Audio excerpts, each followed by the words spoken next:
very personal to so many who served there, to every Gold Star family. Your family member did not die in vain. You will not be forgotten. For every veteran, you did the job. You kept us safe. For America, this will not be the final chapter. This administration consciously make a decision for a political basis on a date was selected today to leave for some type of photo op. History has always taught us it will be fatal on a national stage. And it's proven the last 2 weeks. For the Democrats who say behind closed doors they want to hold this administration accountable, we're going to give you that opportunity. For a speaker who will not show, will not recognize us, and embolden this administration to leave Americans behind, we will not stand back. For every opportunity we have, for every breath we can take, for every committee option we can bring, we want a plan to bring those Americans home. That's what this country believes. That's our reputation, and we're going to make sure we keep it. With that, let's go to questions. Yes. Please. Thank you for Mr. Speaker.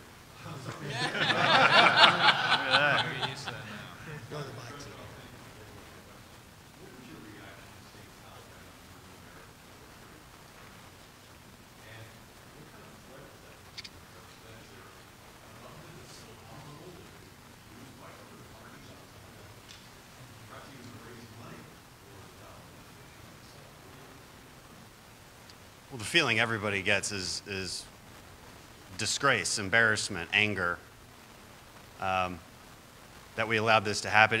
It's worth noting the administration knew, whether the intelligence assessment says 2 days, 2 months, 6 months, it was definitive that the Taliban would take over and therefore take over that equipment that we left for our Afghan allies.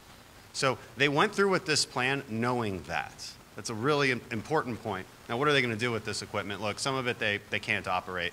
They've got a gun to the head of our Afghan Army pilots that they're probably flying those helicopters. But they can sell these things. They can sell them to Iran. They can make a lot of money off of them. NVGs and weapons, they can continue to operate those.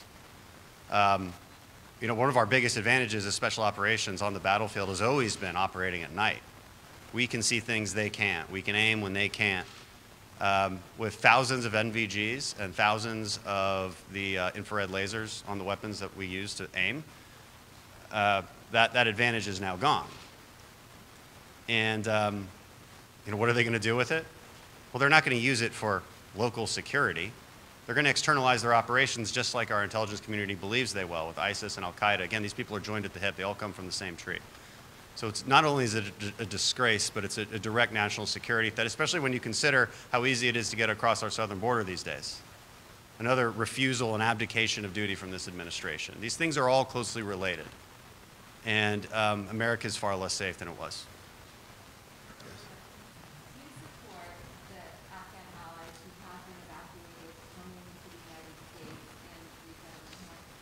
Knowing that they said they took more than 120,000 lifts, with only 5,600 being American, I think we should look through and screen before people come to America. We've got to make sure what's in there. Knowing my communications with Secretary of State, Secretary of Defense, and others, having to move so quickly, there was not screening when they were moving people out. That has to take place. Yes. After we get the screening, it's a whole different question. Yes, we can.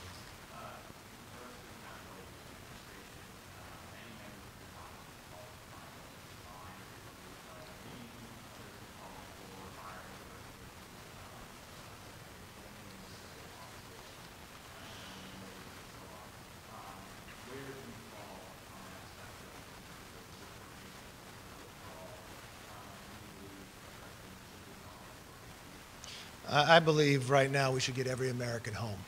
I believe there should be accountability for what I see as probably the biggest failure in American government on a military stage in my lifetime. And we could never make this mistake again. And I cannot imagine any individual that is in a policy-making position knowingly made a decision politically when to leave and knowingly telling the American public 2 weeks before that they will not leave until every American's home, but decide they're going to leave Americans there. And let me have one question to that president or to anyone else in charge. What is your plan to bring Americans home?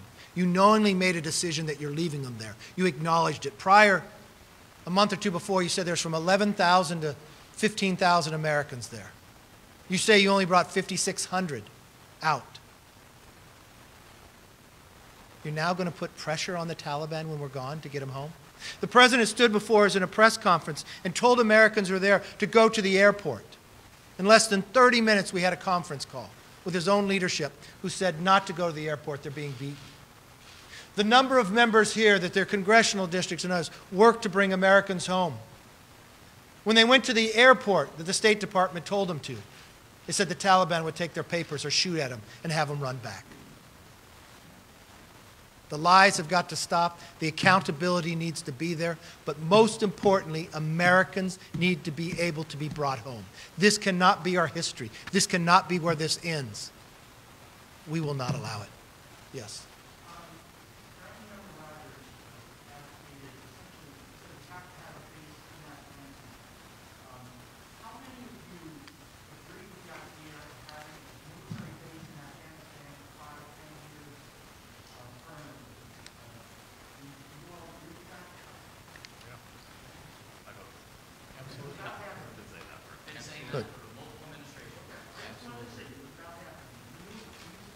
I have, let's stop for one moment within your question, since you're sitting and you're talking about individuals who have served there. They know the importance of over the horizon that the president talks about. They know the region of where it is, and they know how to deal with it now. We need to have the ability to have eyes and ears. Think about that decision to close Bagram when they did. Many individuals here will tell you the same thing when they talk to the military. The military asked for a certain number to be able to do this correctly. The administration said no and picked a much smaller number, so they had to close Bagram. What happened by losing that base? You had more than 5,000 prisoners, some that were ISIS-K, that were released while we're trying to bring Americans home. We now have an administration and a Democrat majority that made America an open border.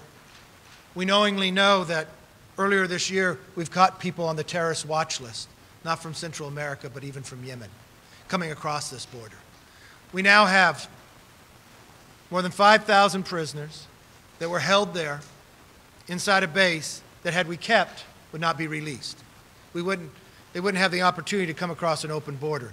They wouldn't have a weaponry that the administration will not give us accounting for of how much they have. We have an administration that will not give us an accounting for how many Americans are there. We have an administration that won't even give us accounting for what's the plan to bring Americans home. So I understand your question and where you want to go, but I think the priority right now is, what is the plan to bring people home? And we can look.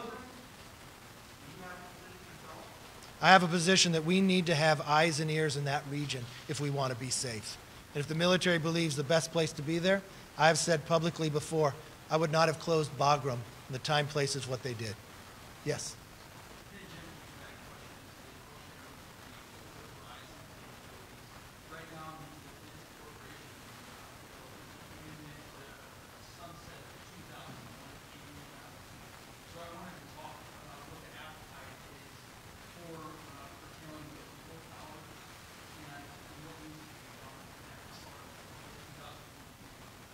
I know that's already taken a vote on the floor. I voted against it. I think you need to modernize them, but you'd have something behind it. Right now, the only option we had on the floor, which I voted against, was to remove it. Now we've got a region that is more dangerous than it was before. We now have a region that has more weaponry and equipment than it had before. If you're going to remove it, you ought to have something behind it. So I think a modernization after 20 years is appropriate, but to remove it totally, I think keeps the country less safe. Yes. Leader, can I say something about AUMF? Yes, go right ahead. Yeah. You go back and you look at... Come into the microphone. You look at our Foreign Affairs Committee and realize this, that repeal of the AUMF, they had one hearing. and they had an academic, I believe, from Harvard, Yale, and NYU. They didn't bring in one military general, past or present. They didn't bring in one secretary.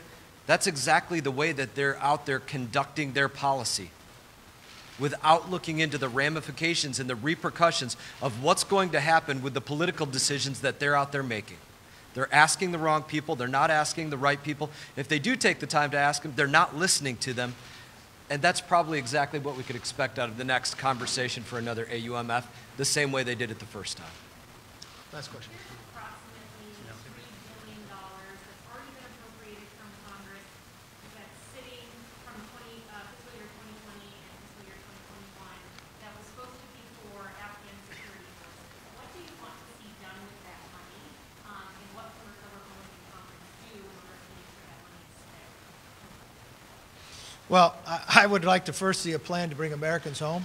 If we have to use resources for it, I think that'd probably be a good use of that money, but the NDAA will be able to take much of this up. Thank you for coming.